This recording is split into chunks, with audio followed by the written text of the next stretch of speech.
क्या होगा जब एक मस्त मौला इंसान रमेश, जिसे भूतों से डर नहीं बल्कि मजाक सूझता है, गांव की सबसे डरावनी भूतिया हवेली में रहने चला जाएगा? क्या भूत उसे डराकर भगा पाएंगे, या फिर रमेश अपने हंसी मजाक से भूतों को ही परेशान कर देगा? देखिए इस अनोखी हॉरर कॉमेडी कहानी भूतिया हवेली का हंसोड़ किराएदार, जहां डर कम और हंसी ज्यादा होगी। तो चलिए कहानी शुरू करते हैं। गांव के किनारे एक पुरानी वीरान हवेली खड़ी थी। काले ऊंचे ऊंचे दरवाजे, जालों से भरी खिड़कियां, टूटी फूटी दीवारें और चारों ओर घनी झाड़ियां। जैसे कोई इसे छूने की हिम्मत भी कर ले तो अपने आप में ही डर जाए। गांव में यह हवेली भूतिया हवेली के नाम से मशहूर थी। बुजुर्ग बताते थे कि बरसों पहले यहाँ ठाकुर रणवीर सिंह अपने परिवार के साथ रहते थे, लेकिन एक रात उनके पूरे परिवार के साथ कुछ भयानक हुआ और तब से यह हवेली वीरान पड़ी थी। गांव वालों का कहना था कि जिसने भी इस हवेली में रात बिताने की कोशिश की, वह अगले दिन या तो गायब मिला या पागल होकर गांव लौट आया। इसलिए कोई भी इसकी तरफ जाने की हिम्मत नहीं करता था। लेकिन रमेश अलग ही इंसान था। वह एक मस्त मौला आदमी था, जिसे हर चीज में मजाक ही सूझता था।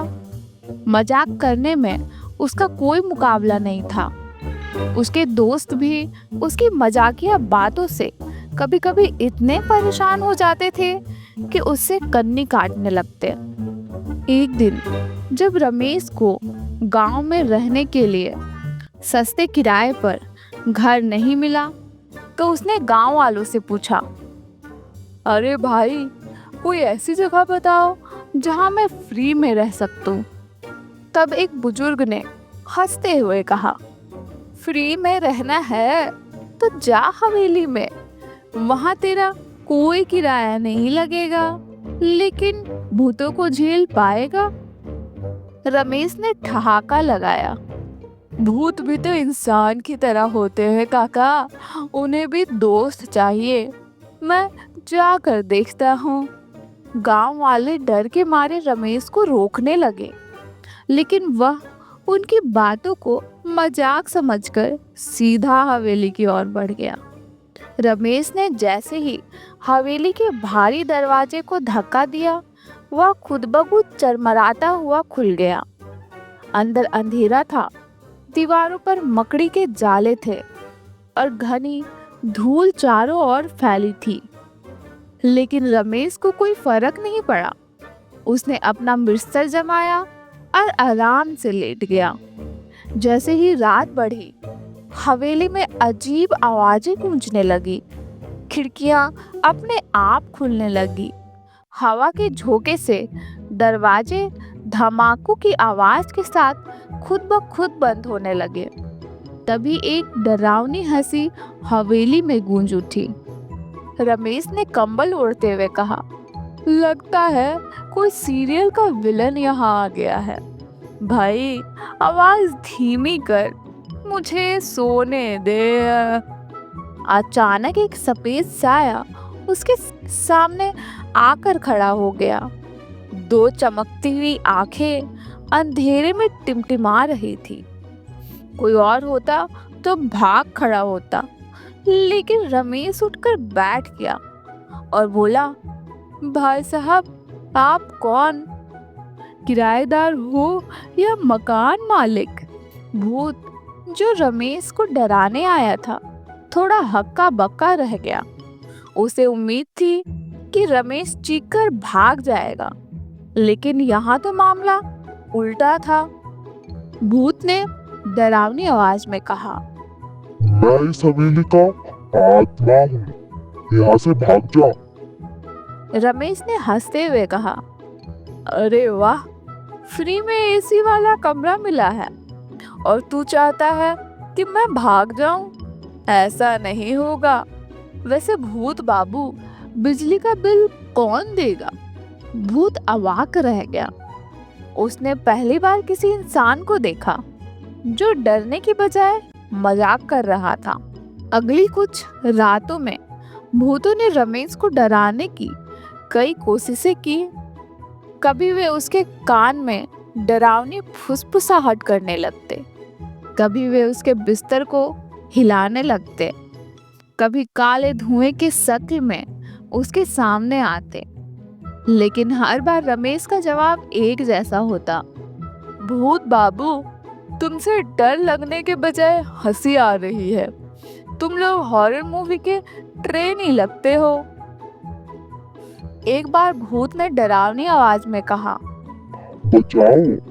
तो रमेश बोला, अरे भाई, तुझे भी कोई भूतनी डांट रही है क्या? अब भूत परेशान हो गए थे। उन्होंने सोचा कि अगर यह इंसान भाग नहीं सकता तो उन्हें ही भागना पड़ेगा। हवेली के सारे भूतों ने एक आपातकालीन मीटिंग बुलाई। उनके नेता डरावना दादा बोले, यह इंसान हमें चैन से डराने नहीं दे रहा, हमें इसे हटाना ही होगा। भूतों ने योजना बनाई कि वे रमेश को इतने अजीब अनुभव देंगे कि वह खुद ही भाग जाएगा।